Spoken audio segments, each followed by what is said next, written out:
Welcome back to Riley Everyday as we continue our countdown through the top 5 storylines across the power conferences.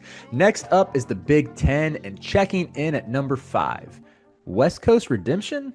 Washington and USC didn't exactly light up the Big Ten in their first seasons in the league. The Huskies in particular are coming off of a dreadful campaign under Danny Sprinkle in his inaugural season.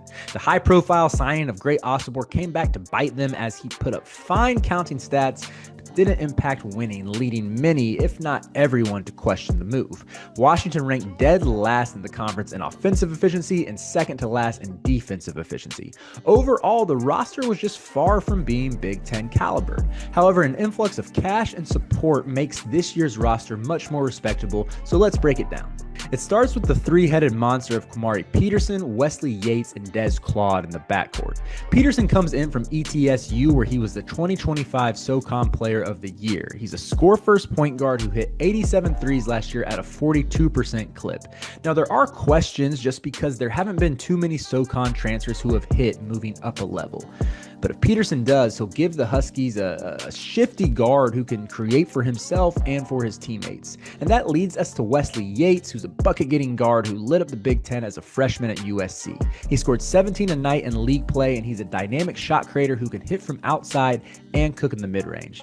Then there's Claude, who after a long, drawn-out recruitment landed at Washington, and he's more of a point wing at 6'6", really good table setter, but when it's time to score, he does most of his damage in the paint and in the mid-range. Now, one big thing to monitor, all three of these players like the ball in their hands, so working that out will go a long way toward determining their ceiling.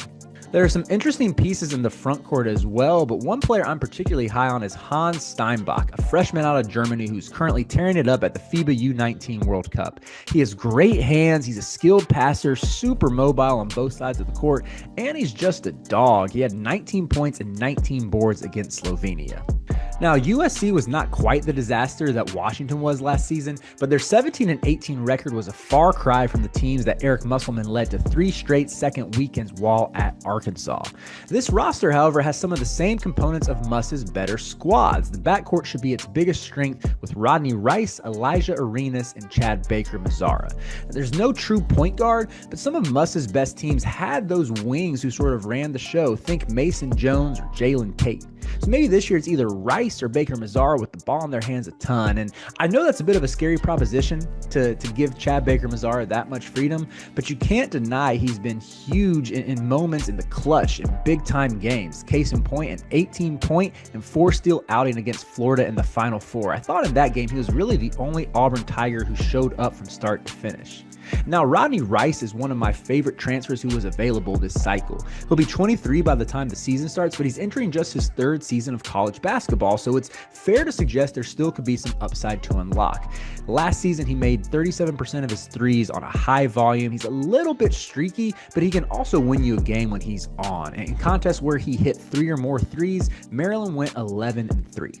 But the retooled frontcourt is where USC needs to show the most strides. They were absolutely gashed at the rim last season. And I'm not sure how much I buy Utah transfer Ezra Ausar. He's a pretty good lob threat, but wouldn't expect too much more out of him than that. However, I think Virginia transfer Jacob Kofi should be excellent for Musselman. He has good size with a blend of athleticism and skill. He can play above the rim, he can attack from the nail and from the short corner, and he has the defensive tools to be a solid shot blocker. Virginia went from bad to straight up abysmal when Kofi sat last season, particularly on the defensive end. The on and off numbers bear that out.